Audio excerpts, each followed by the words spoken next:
Hindi sapat na may resibo ka kung blurred naman yung picture. Yan ang vibe natin for today. Take note mga kamosang. Di ba mas exciting ang chismis pag may proof yung chinichika? Yan, katulad ng story natin today, malalaman natin na kahit may ebidensya ka, kung hindi naman maayos ang pagkakapresent ng evidence or doubtful yung authenticity nito, wala ring saysay. Yung story natin, nag-start kay Jupiter kasi nahuli siya sa Dipolog and meron siyang 2 kaso.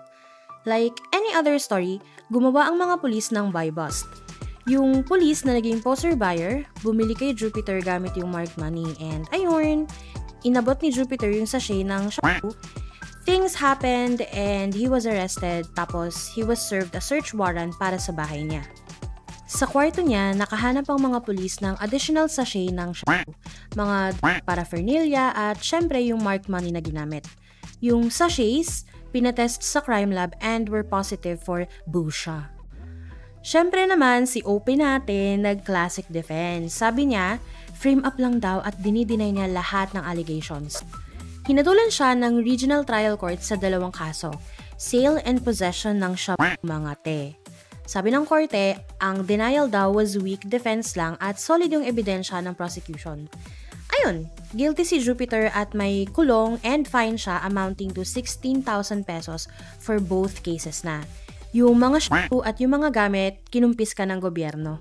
Syempre, si kuya mo Jupiter hindi yan papatalo.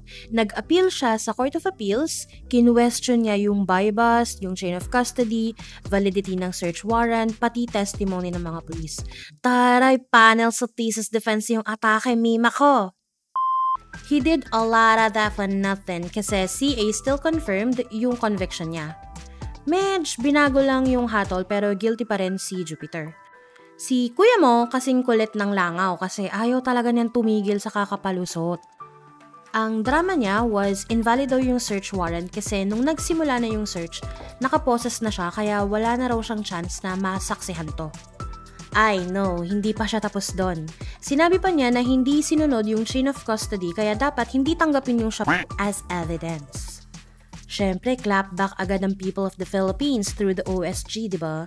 Sabi nila, very clear na legal yung buy bust at arrest. Tapos, kahit hindi dinala sa court yung informant / yung poser buyer, hindi raw issue yun kasi ang importante, intact at hindi na-compromise yung shampoo.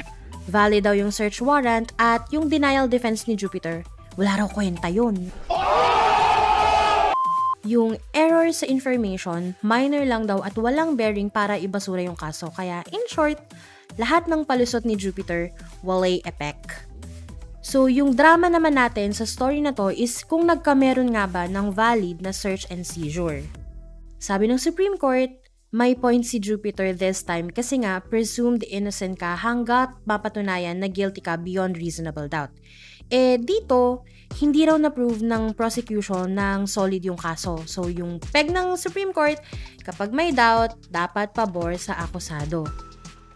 Palpak daw yung buy bust kasi dapat super clean lahat ng details ng transactions like kung paano nagsimula yung contact, sino yung nag-offer bumili, paano nag-agree sa presyo, paano inabot yung pera, hanggang sa mismong palitan ng shampoo, etc. Wala. Yung isang pulis na nag-stand witness, umami na hindi siya yung nakipag-transact mismo and yung confidential informant lang. Tas ito pati, sabi niya, nasa far away lang sila at nakatago so hindi niya talaga directly nakita yung buong eksena. Yung nakita lang niya from afar, para may pakalitan ng goods. So ayun, in short, hindi pasado sa standard ng court yung buy bust operation kaya ang ending, Jupiter got saved. Hindi dahil clean siya ha, pero dahil sabla yung ebidensya laban sa kanya. Ang lupite kasi yung poser buyer na key witness, hindi nila pinapunta sa korte. Siya sana yung makakapag-confirm kung legit ba yung bentahan. Dagdag pa nila, oo nga, minsan hindi required yung poser buyer, pero only kung meron namang ibang eyewitness na klaro yung testimony. Dito, wala. Tapos hindi pa credible yung ebidensya ng state. Dagdag pa, sablay rin yung chain of custody kasi hindi sure kung yung na hawak ng court siya rin galing kay Jupiter. Isa pa, hindi daw malinaw kung paano napunta yung shampoo from the poser buyer to the police kasi wala namang testimony yung state witness na tinanggap niya mismo yung item right after the buy bust. Parang nag-disappear muna tapos biglang nasa police station na lang. Sablay rin sa possession case kasi imbis na diretso at maayos ang handling ng shabu, ang gulo ng kwento nila.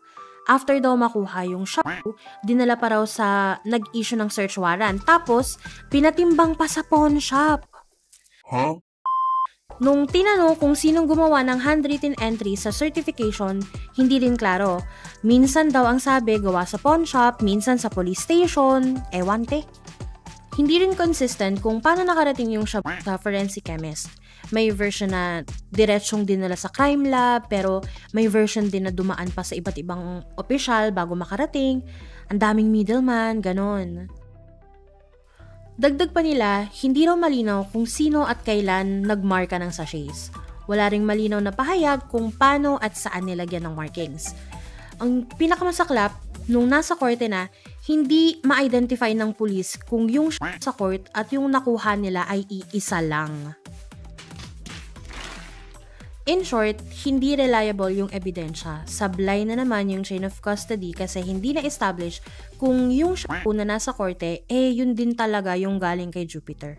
Tapos, may big discrepancy pa sa timbang ng shabu. Sa information, ibang timbang pero sa chemist, mas mababa yung net weight. Na para bang binabawasan nila kada pasa? Ems. Ngayon, ang depensa ng people, hindi naman ni-raise ni Jupiter yung mga issues na yan sa trial eh. Sabi ng Supreme Court, hoy te, hindi excuse yan. Kasi sa criminal cases, pag nag-appeal ka, bukas ulit buong kaso for review. Tupate pag nag-search ka ng bahay, dapat andun yung occupant o at least family member niya. Sa kasong to, barangay captain lang ang pinasama. Mali yun. Kung wala talaga yung occupant or family member, kailangan ng at least 2 kapitbahay as witnesses. So, to summarize, ang gulo-gulo ng procedure, questionable ang drugs, mali ang search witness. Ayun, since palpak yung search warrant procedure, automatic na unreasonable yung search. So, lahat ng nakuha na shabu, inadmissible na as evidence. Ayun, te, acquitted si Jupiter. Congrats. X. So, what's the moral of the story? So, ito mga te, real talk. Yung justice system natin dito sa Philippines, para yung relationship. Kahit gaano ka kasigurado sa feelings mo, kapag hindi tama yung pag-express mo, wala rin, di ba? Parang sa batas, kung hindi ka marunong mag-trust, mag-communicate, at mag-comply, mahirap yan, te. Sa kaso ni Jupiter, dahil palpak yung proseso, break up na rin sa conviction. Pero let's be honest, sa Philippines ngayon, hindi lang simpleng lapses ang problema. Minsan may halong corruption, palusot at under the table na moves pa. Kaya kahit malinaw yung ebidensya, nawawala ang tiwala ng tao sa sistema. And yun ang mas malaking breakup, yung breakup ng tiwala ng tao sa hustisya. Ikaw, sa dami ng corruption dito, naniniwala ka pa ba na may equal justice for all o pang rich people lang talaga?